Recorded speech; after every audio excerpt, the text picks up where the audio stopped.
Welcome to Grim Secrets, where we delve into the shadowy corners of the unknown. Tonight, we bring you a chilling tale that blurs the line between the living and the dead, a story that warns against disturbing the peace of those who have passed. What happens when curiosity leads to unintended consequences? Join us as we explore the terrifying experience of a mother and her daughter who ventured too close to a grave, unearthing not just memories, but something far more sinister. Stay with us and let's uncover the secrets that linger in the darkness. At one point, when I tried to fall asleep again, I felt someone pulling the blanket. This hadn't happened to me since my husband used to sleep with me, but he had passed away several years ago. And at that moment, when I finally opened my eyes in the darkness of my room, I could see the silhouette of a little girl that resembled Nayeli. She was standing on the other side of the bed. Grim Secrets, good evening, friends of paranormal frequency. Your friend Javier Moroy writes to you from Guaymas, Sonora, better known in the community as Git.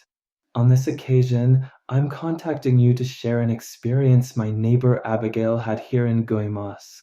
She lives alone a few houses away from me, and I get along well with her and other neighbors, so we often gather on weekends to play cards and have a few beers. One of those nights, after we finished playing, we stayed up drinking and sharing stories. At one point, we started talking about paranormal experiences, and once we got comfortable, Abigail told us about a very grim case that affected her and her only daughter for life. Her daughter's name is Nayeli, and these macabre events took place in 1998 when she was only 8 years old. It was something so chilling and shocking that I asked her to write down her story in detail so I could send it to you for narration on your channel. She agreed, and what I'm sharing with you now is her experience. The story goes as follows. Everything began one day when several relatives living outside the state of Sonora came to visit us. Part of the activities we planned together included going to the local cemetery to visit our deceased loved ones who are buried there. We are a large family, and on that occasion, many adults and children gathered. Among all the children was my daughter Nayeli, who was only 8 years old. After lunch that day, we went to the cemetery around 6 p.m. when the sun was beginning to set, announcing that it would soon be night.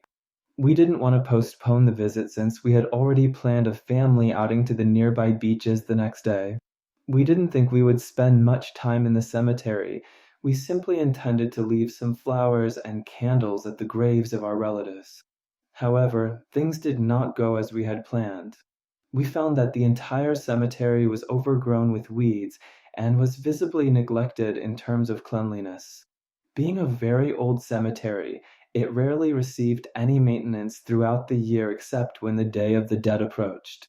Once inside the cemetery, we all walked along the path that led us to our relatives' graves. We were moving along normally until I heard one of my nieces scolding my daughter Nayeli. "Hurry up, Nayeli. What are you doing standing there?" This caught my attention, so I decided to turn back to see what was happening. I told my sisters to keep walking with the others while I figured out what was going on with my daughter. I also asked my niece to join the group, promising I would catch up with them later. When I approached my daughter, I found her standing still, staring intently at a grave that was entirely painted pink. Because of that, it was quite striking and stood out among all the others. The grave was the size of an adult, but it had no name and featured a small chapel above it. There was a kind of gate or small door without glass, where a small padlock could be placed to secure it. At that moment, it didn't have a lock, so anyone could access the items inside. Among them were small dolls, pink Barbie cars, deflated balloons, old candies with wrappers deteriorated by the sun and the passage of time, several broken and faded pinwheels, and at the back, a photo that could no longer be clearly made out. It was unclear who was buried there, but everything indicated that it was a little girl. Along with all these items, there were also many burnt candles and wilted stems that seemed to have been flowers. This particular grave showed more signs of visitation than the others, as many details and offerings were left behind, apparently to let her know she was not forgotten. The large number of candle holders around and inside the small chapel also demonstrated that she was always included in their prayers. Are you okay, Nayeli? What are you doing here? We need to catch up with your uncles and cousins, I told my daughter. She responded in a very strange way and with a very serious tone. Look how pretty the grave is, Mom. When I die, I want my grave to be like this. Hearing those words made me upset due to her nonsense. I scolded her, saying, Don't say those silly things, Nayeli. You don't know what you're saying. Let's go. We have to leave. She seemed to have obeyed me immediately, so trusting her, I turned around and continued walking, intending to catch up with our family. Minutes later, we reached the others, and after several hours of cleaning the graves we visited, we pulled weeds and said some prayers before leaving the cemetery. Later that evening, we went to visit the boardwalk and had dinner at a nearby place. After that, we went home to rest. Everything went well during those days of rest. We enjoyed each other's company and laughed with the entire family. We hadn't seen each other in a long time, and we were having a great time. After all this, they returned to their place of residence, and my daughter and I were left alone in our house. However, just a few days after our relatives had left, Nayeli began to behave very differently. She started showing sudden mood swings, sometimes ignoring what I told her, defying my orders, and protesting everything. She became very rebellious and rude, sometimes pushing me to the limit of my patience. I didn't understand what was happening to her, and I couldn't find a way to correct her. I would talk to her, and she would judge me or walk away, leaving me talking to myself. I was never a mother who considered physical violence a method of educating my daughter, so I felt very frustrated and worried, not knowing how to face the situation. She had never acted like this. She had always been a very good, kind, and obedient girl. And although I know that sometimes teenagers go through very complicated stages like the so-called teenage years, she was still too young for all that, and no sudden changes had occurred in her life that could justify her behavior. It wasn't just her attitude toward me that changed. She behaved very differently in general. She didn't want to do anything. She wouldn't even pick up her room as I had always taught her. She wouldn't do her homework, wouldn't bathe, and ate very little. She spent her time playing with a pink little car, doing it constantly in one corner of the mattress at the foot of her bed. She turned the bed into a kind of racetrack and played with the car as if she were a little boy.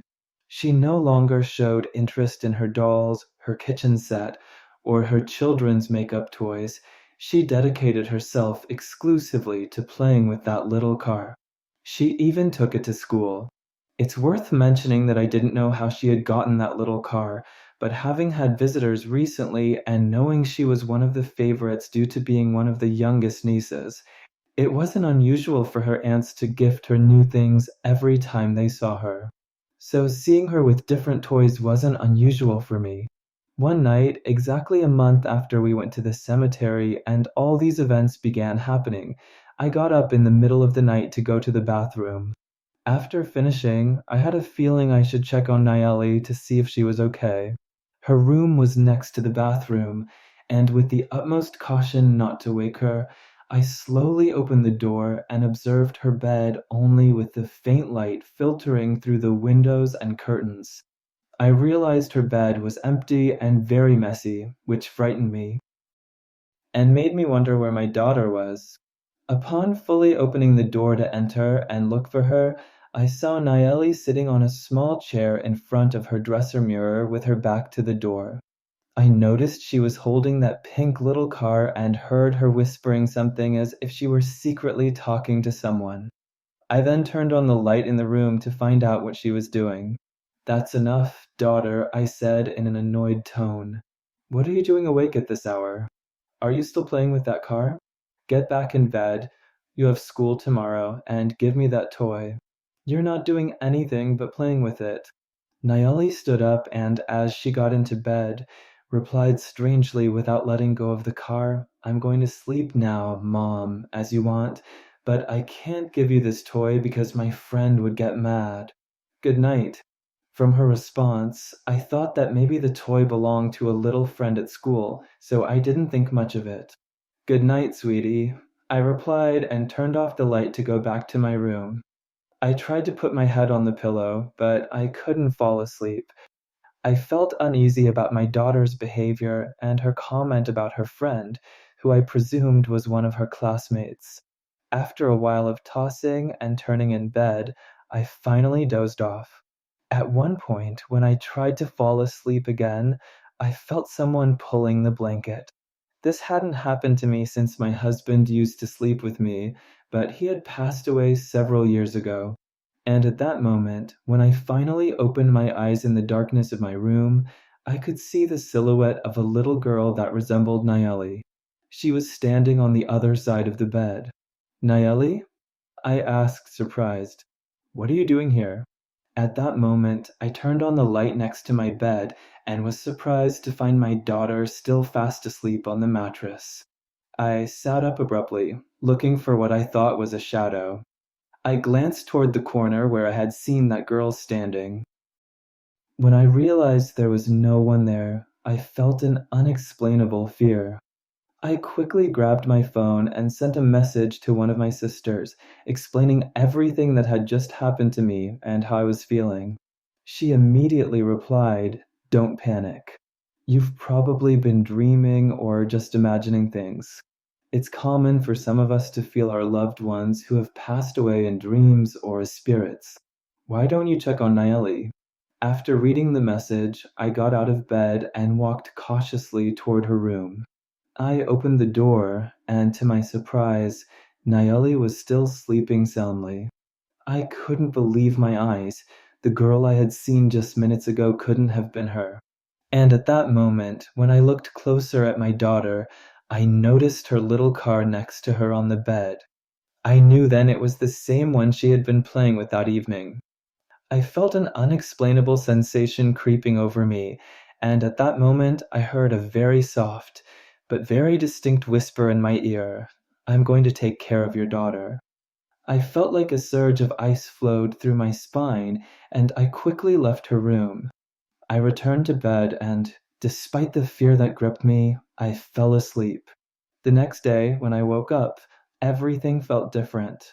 Nayeli was awake, and when I saw her, I felt an eerie coldness all over my body, as if I had returned to that dark moment from the night before. I hugged her tightly and told her we needed to talk. I began to ask her if everything was okay and what had happened the night before. She told me she had fallen asleep in her bed and didn't remember anything. I asked her about her friend, and to my surprise, she mentioned, "What friend?" "I don't have any friends." I immediately sensed something wasn't right, so I decided to go visit the cemetery again that same day. My sister accompanied me, and as we approached that grave, I was filled with dread and unease. I looked around and saw the same old, pink decorations, now with an even worse appearance.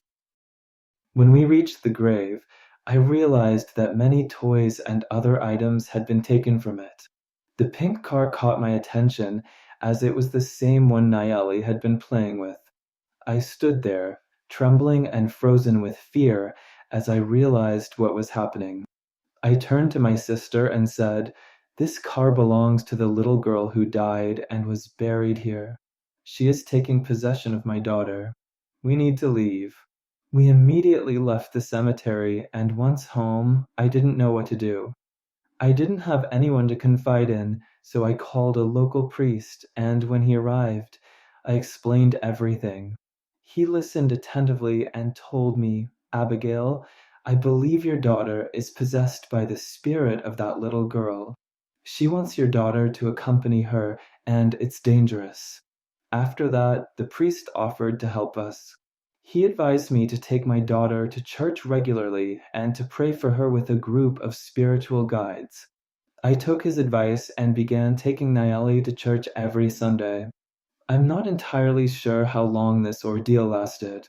Little by little, Nayeli returned to her normal self, and the coldness I felt that night started to disappear. However, she would sometimes ask me about her friend, and I didn't know what to say. For months, she never played with that car again, and I finally decided to get rid of it and never looked back. I learned a valuable lesson. Never take anything from a cemetery. Friends of Grimm Secrets, this was the story shared by Abigail, a story that I found chilling and frightening, reminding us to be careful with our children, for the world of spirits is very present around us. And so concludes this unsettling story, a reminder that sometimes the unknown is better left undisturbed. Thank you for joining us on this journey into the occult. If you enjoyed this tale, don't forget to give it a like, subscribe, and hit the notification bell so you don't miss our upcoming investigations into the paranormal. Let us know your thoughts in the comments and tell us what you think. Remember, there are always more secrets to uncover. Until next time, stay vigilant, because at Grim Secrets, the unknown never sleeps.